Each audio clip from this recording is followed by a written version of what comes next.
Hello student, आज हम पढ़ेंगे issue of debenture and redemption of debenture. ठीक है बेटा। तो इशू ऑफ डिवेंचर, आपको पता है कि इशू जो होगा डिवेंचर का, इशू ऑफ डिवेंचर, और यहां पर आपको बता रहे हैं रिडम्पशन, रिडम्पशन ऑफ डिवेंचर। ठीक।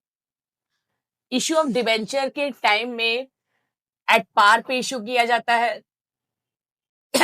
ठीक। एट पार पे अगर इशू किया जाता है तो आपकी एंट्री पहले क्या होगी? Bank account debit to percentage debenture application and allotment. ठीक। सेकेंड एंट्री क्या पास होगा? Percentage debenture application and allotment to percentage debenture. ये तो आपका एट पार हो जाएगा। एट प्रीमियम पर भी डिबेंचर को इशू किया जाता है, उस केस में आपका क्या होगा? Bank account debit to percentage debenture application and allotment. ठीक। और प्रीमियम का अमाउंट प्लस करके, अगर आपका 10 रुपए का रेट है प्लस 2 रुपए प्रीमियम है तो आप यहां पर 12 से मल्टीप्लाई करेंगे। ठीक है। आप किससे मल्टीप्लाई करेंगे? 12 से मल्टीप्लाई करेंगे। अगर आपका जो है प्रीमियम पे इश्यू अगर हो रहा है तो, ठीक है। Bank account debit issue at par. ठीक है, चलिए। और सेकंड एंट्री क्या पास होगा? Percentage debenture application and allotment to percentage debenture. Premium पे इश्यू करेंगे तो उसको क्या लिखा जाता है? एसपीआर, जिसे हम कहते हैं सिक्योरिटी प्रीमियम रिजर्व। अगर एट डिस्काउंट पर इश्यू किया जाएगा तो, एट डिस्काउंट पे इश्यू किया जाएगा, 10 रुपए का आपका डिबेंचर होगा, 2 रुपए डिस्काउंट होगा, तो इसका मतलब आपके पास कितने रुपए आ रहे हैं? 8 रुपए आ रहा है। तो पहली एंट्री क्या पास करेंगे? Bank account debit to debenture application and allotment. तो आप कितने से मल्टीप्लाई करेंगे बेटा? 8 से मल्टीप्लाई करेंगे। और यहाँ पे क्या लिखेंगे? Percentage debenture application and allotment. Discount हमेशा आप डेबिट में दिखाएंगे, discount on debenture percentage debenture. ठीक है बेटा। ये आप दिखाएंगे जब डिबेंचर को पार पे, प्रीमियम पे या डिस्काउंट पे इश्यू किया गया है तो ये जनरल एंट्री पास करेंगे। लेकिन अगर साथ ही साथ आपका जब कहा गया है कि रिडीम भी किया जा रहा है तो आप रिडीम जो है एट पार पे होता है, एट पार पे होगा। ठीक है। तो पहली एंट्री पास करेंगे debenture account debit to debenture holder. Debenture holder 10 का है तो आप किसने से मल्टीप्लाई करेंगे? 10 से ही। सेकंड एंट्री पास क्या करेंगे? Debenture holder account debit to debenture holder account debit to bank. आप रिडीम का मतलब क्या होता है? डिबेंचर होल्डर को एक टाइम पीरियड बाद जो है पैसा वापस करना। तो जब पैसा वापस करते हैं तो या तो पार पे किया जाता है या फिर प्रीमियम पे किया जाएगा। तो पहली एंट्री हो जाएगी debenture account debit premium on redemption, premium on redemption to debenture holder, debenture holder. ठीक बेटा। सेकंड एंट्री पास करोगे डिबेंच, मतलब यहाँ पे 10 से करोगे, यहाँ पर 2 से करोगे, यहाँ पे कितने से करोगे? 12 से। Clear? Debenture holder to bank, debenture holder account debit to bank, यहाँ पर 12। इसमें कहने का मतलब ये है कि जब डिबेंचर होल्डर से को पैसा वापस किया जाता है तो उसे क्या कहा जाता है? रिडम्पशन। पैसा वापस किया जा रहा है। तो या तो पैसा पार पे 10 रुपए लिया है, 10 ही रुपए वापस कर रहे हैं, या फिर प्रीमियम पे 10 रुपए लिया है, आपको 12 रुपए वापस कर रहे हैं। ठीक है बेटा। अगर आपने आपके क्वेश्चन में किस तरह से दिया होगा, issue at par, issue at premium, issue at discount, redeem at par, redeem at premium, इन्हीं को एक साथ करके देंगे। जैसे अब आपको क्या करना है, ये एंट्री आपको याद रखनी है कि प्रीमियम पे कैसे होगा, डिस्काउंट पे कैसे होगा, ये सारी चीजें। यहाँ पर आप देख रहे होंगे एप्लीकेशन और अलॉटमेंट मैंने दोनों साथ लिखा है, क्योंकि जिस भी डिवेंचर होल्डर का एप्लीकेशन आया है वो अलॉट भी होगा।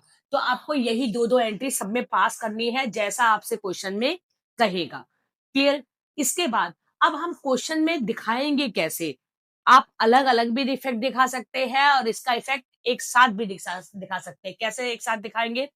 अगर आपको कहा है कि issue of debenture at par और रिडम्पशन एट प्रीमियम, अगर ऐसे कहा है, जैसे जैसे यहां पे मैं करके दिखा रही हूं, अगर आपको कहा है कि 4000 debenture issue issue at par and redemption at par, तो आप क्या करेंगे कि दोनों का अलग अलग जनरल एंट्री आप पास कर सकते हैं, प्रीमियम इशू का भी और रिडम्पशन का भी। जैसे आपने यहाँ पे किया, इशू एट पार है ना, तो आप क्या कर सकते हैं, यहाँ पर 4000 मल्टीप्लाई बाय 10, यहाँ पर भी 4000 मल्टीप्लाई बाय 10, और यहाँ पर भी क्या है कि आपका 4000 मल्टीप्लाई बाय 10, यहाँ पर भी क्या हो जाएगा 4000 मल्टीप्लाई बाय 10। क्यों? क्योंकि आपने इशू भी पार पे किया है, रिडीम भी पार पे किया है। ठीक बेटा? क्लियर? अगर आपसे कहा जाए, अगर आपके क्वेश्चन को बदल दिया जाए, थोड़ा सा बदल देते हैं, क्या कहा गया है कि 4000 डिबेंचर इशू एट डिस्काउंट, कितना परसेंट डिस्काउंट है? 10% डिस्काउंट है। कितना का डिबेंचर है? At a rate of 100 each. ठीक। और रिडीम किस पे किया जा रहा है? रिडीम किया जा रहा है एट प्रीमियम। प्रीमियम कितना है? 2 रुपए है। ठीक है। अब यहाँ पे क्या कहा जा रहा है कि 4000 डिबेंचर इश्यू किया गया एट डिस्काउंट पे, और इसका कितना है? 100 रुपए एक डिबेंचर का रेट है। ठीक है, 100 रुपए एक डिबेंचर का रेट बताया गया है। और यहाँ पे रिडीम किस पे किया जा रहा है? प्रीमियम पे किया जा रहा है। तो या तो आप उसको अलग अलग आप दिखा सकते हैं, नहीं तो आप कंबाइंड भी एंट्री पास कर सकते हैं। कैसे करेंगे कंबाइंड एंट्री पास? जैसे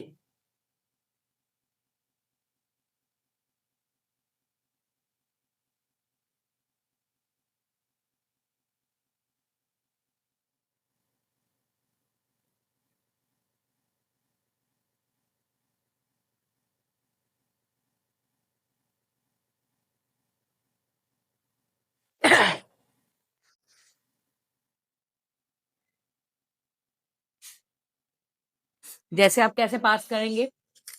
आप कह सकते हैं कि डिबेंचर 4000 डिबेंचर है, एक डिबेंचर कितने का है? 100 रुपए का। सबसे पहले तो आपको डिस्काउंट पता करना होगा, डिस्काउंट कितने रुपए का है? 100 रुपए का डिबेंचर है, डिस्काउंट कितना हो जाएगा? 10%। तो 10% डिस्काउंट हो जाएगा, मतलब 10 रुपए आपका क्या हो जाएगा? डिस्काउंट है। प्रीमियम और डायरेक्ट दे रखा है 2 रुपए का, तो उसका इफेक्ट आप कैसे दिखाएंगे? आप सबसे पहले क्या करेंगे? नॉर्मली जो इशू की एंट्री होती है, इशू की एंट्री क्या होती है बेटा? यहाँ पे मैं इसको इरेज करती हूँ।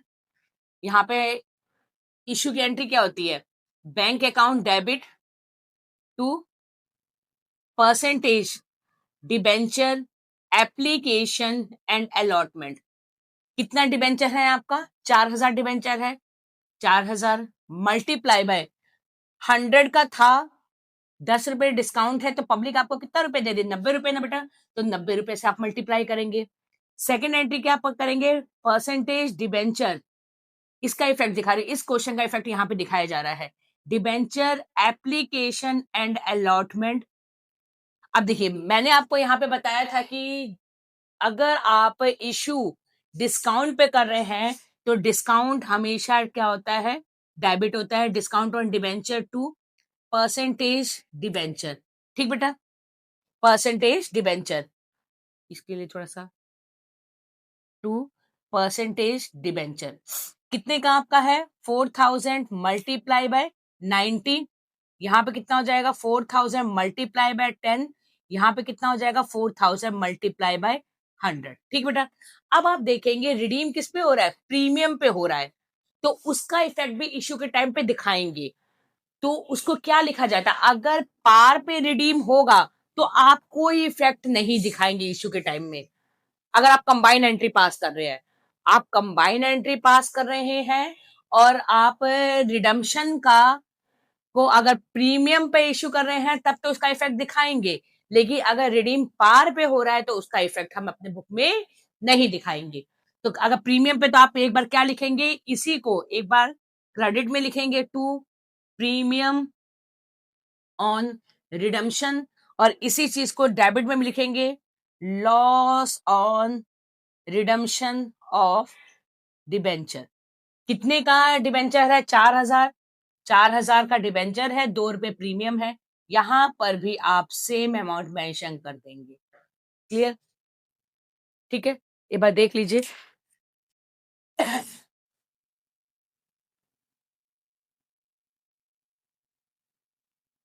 इसके बाद हम क्वेश्चन सॉल्व करते हैं। आप एक क्वेश्चन देखिए, जो फर्स्ट क्वेश्चन है इसका।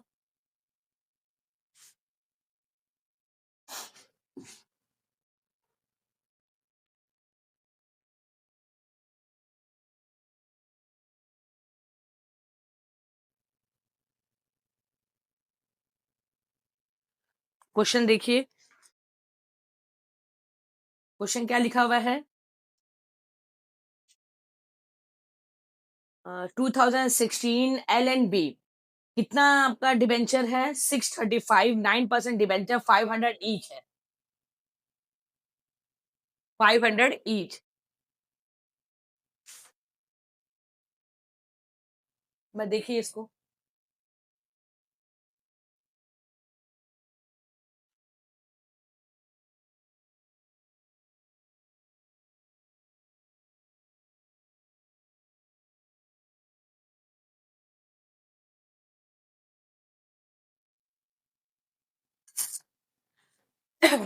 देखिए बेटा। चलिए, क्वेश्चन क्या है आपका? 2016 L&B लिमिटेड इशू 635। कितना आपने डिबेंचर इशू किया है? 635 debenture eight a rate of 500 each. कितना है? 500 ईच। ठीक है, इतना आपका डिबेंचर है और एक डिबेंचर 500 रुपए का है। अब देखिए, कोई ना कोई आपको एक या दो केस दिया होगा। सबसे पहले, when debenture were issue at discount. ठीक, क्या कहा है कि डिबेंचर जो है इशू किया गया है कितना? डिस्काउंट पर। तो 500 रुपए आपका फेस वैल्यू है, 5 रुपए डिस्काउंट है, इसका मतलब आपका 25 रुपए डिस्काउंट आ गया। क्लियर? इतना तो आपको समझ में आ गया होगा कि डिबेंचर जब इशू किया गया है डिस्काउंट पे तो कितना डिबेंचर का डिस्काउंट का रेट होगा? 25 रुपए। Redeem at premium, okay, redeem at premium है तो रिडम्शन का प्रीमियम, प्रीमियम भी आप किस पे निकालेंगे? 500 पे ही निकालेंगे भाई, 10% है तो कितना आ जाएगा? 50 रुपए आपका 50 रुपए क्या आ जाएगा? प्रीमियम आ जाएगा।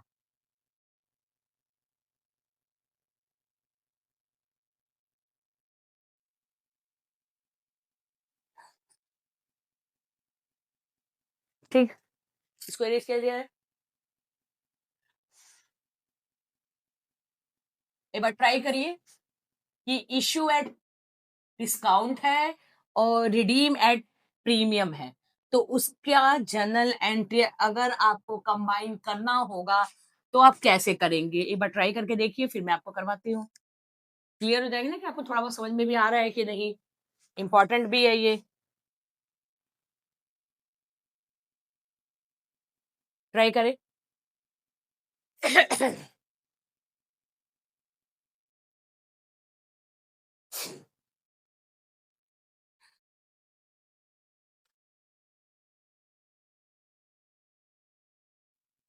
चलिए, सबसे पहले तो हमारे को ध्यान देना है कि इशू की एंट्री आप पास कर लीजिए। सबसे पहले हमारे को ये देखना होगा कि इशू हुआ है तो कितने पे हुआ है, कितना इशू हुआ है। ठीक है, हमें पता है कि 635 रुपए का डिबेंचर है और वो डिस्काउंट पर इशू हुआ है। तो सबसे पहले हम डिस्काउंट की एंट्री पास कर लेते हैं। पहली एंट्री क्या होगी? Bank account debit to percentage debenture application and allotment. ठीक है, अब दूसरा नंबर है कि आप अमाउंट कैसे लिखेंगे? जितना आपका डिबेंचर है मल्टीप्लाई 500 में से 25 माइनस करके जो वैल्यू आएगा आप उससे मल्टीप्लाई करेंगे। क्लियर? क्लियर बेटा? 500 में से डिस्काउंट को माइनस करके जो वैल्यू आएगा आप उससे मल्टीप्लाई करेंगे। क्लियर? सेकेंड एंट्री क्या होगा? Percentage debenture application and allotment.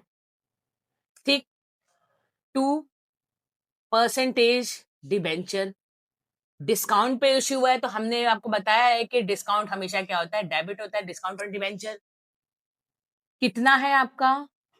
635 multiply by, यहां तो पूरा 500 रहेगा। कितना आया है आपके पास? 635 मल्टीप्लाई बाय 475। यहां पर 635 मल्टीप्लाई बाय 25 डिबेंचर। ये आपने इशू वाला कर दिया। ठीक, इशू वाला करने के बाद आपका ध्यान किस पे जाएगा? रिडीम पर। रिडीम किस पर हो रहा है? प्रीमियम पे हो रहा है। पार पे अगर रिडीम होता तो आप एज इट इज रहने देते, आप इसमें कुछ भी ऐड नहीं होता। लेकिन अगर प्रीमियम पर आपका हो रहा है तो उसका इफेक्ट यहां पर दिखाएंगे। सबसे पहले क्रेडिट में लिखोगे प्रीमियम ऑन रिडम्पशन, और इसी चीज को हम डेबिट में भी लिखते हैं loss on redemption of debenture. ठीक बेटा, इसको हम कंबाइन करके भी कह सकते हैं। इसको हम कभी कभी आपकी बुक में लिखा होगा, इन दोनों को कंबाइन करके loss on issue of debenture. क्या लिखा जाता है? Loss on issue of debenture. कभी कभी ये भी लिख दिया जाता है, लेकिन आप अगर आप सेपरेट भी लिखेंगे तब पर भी सही है। अब आप देखेंगे रिडीम जो हो रहा है वो किस पर हो रहा है? प्रीमियम पे हो रहा है। कितने रुपए प्रीमियम है? आपका प्रीमियम है 50 रुपए। ठीक है, डिबेंचर कितना है? 635 है। प्रीमियम कितना है? 50 रुपए है। 635 50 रुपीज। क्लियर? कोई दिक्कत नहीं ना? इसके बाद आपका नेक्स्ट है कि डिबेंचर आपने इशू किया है प्रीमियम पर 12% नहीं, प्रीमियम पर आपने इशू किया है और रिडीम 6% पे। एंट्री आपकी यही रहेगी। अब प्रीमियम की एंट्री हम कैसे पास करेंगे? पहली एंट्री आप पास कर लेंगे bank account debit to debenture application and allotment. ठीक है बेटा, सेकेंड एंट्री पास करेंगे debenture application and allotment to percentage debenture. Premium पे इश्यू हुआ है तो इसलिए आप एसपीआर लिखेंगे। ठीक, इतना हमने जनरल एंट्री पास कर लिया। अब हम अमाउंट फिल करते हैं। कितना हमारा डिबेंचर है बेटा? 635। प्रीमियम कितना होगा? 500 का कितना परसेंट प्रीमियम? 12%। तो कितना आ गया आपका? 60। तो इसका मतलब आप किससे मल्टीप्लाई करेंगे? 500 प्लस 60, 560 से मल्टीप्लाई करेंगे। क्लियर? यहां पर भी 635 मल्टीप्लाई बाय 500, यहाँ पे 635 मल्टीप्लाई बाय 60, और यहाँ पर 635 मल्टीप्लाई बाय 560। क्लियर? अब आप देखेंगे प्रीमियम पर तो हो गया, अब रिडीम किस पे हो रहा है? प्रीमियम पे हो रहा है। कितना परसेंट प्रीमियम है आपका? 6% प्रीमियम है। तो 500 का 6% प्रीमियम कितना होगा? आपका 30 रुपीज प्रीमियम होगा। तो आप इसको लिख सकते हैं, यहां पे लिखेंगे प्रीमियम ऑन रिडम्पशन, और इसी चीज को डेबिट में भी लिखा जाता है loss on redemption of debenture. ठीक, कैसे लिखा जाएगा? 635 मल्टीप्लाई बाय 60, सॉरी 30, और यहाँ पे किसको लिखा जाएगा? 635 मल्टीप्लाई बाय 30। ठीक बेटा? ठीक है, क्लियर? इसी से रिलेटेड अभी मैं आपको एक दो क्वेश्चन यहाँ पे लिख देती हूँ, आप ट्राई करेंगे, ये आपका होमवर्क होगा, और इसके बाद हम नेक्स्ट क्लास में नेक्स्ट टॉपिक डिस्कस करेंगे। जैसे आपका फर्स्ट क्वेश्चन मैं दे रही हूँ कि इश्यू आपने 700 डिबेंचर इश्यू किया है at a rate of 100 each, और आपका किसने पर? 5% प्रीमियम पर। ठीक है, and redeem and redemption 2% premium. Clear बेटा? सेकंड क्वेश्चन आपको दे रही हूं 1000 debenture issue at par, issue at a rate of 500 each at par and redemption आपको दिया जा रहा है ₹3 एट प्रीमियम। क्लियर बेटा? आप इसको ट्राई करेंगे और आई होप आपको समझ में आया होगा कि किस तरह से हमारे को इफेक्ट दिखाना है कंबाइन एंट्री में या फिर आप सेपरेट करेंगे। लेकिन आप कोई भी अप्लाई कर सकते हैं, चाहे आप सेपरेट भी आपको बता दिया है, कंबाइन भी। Okay, thank you so much.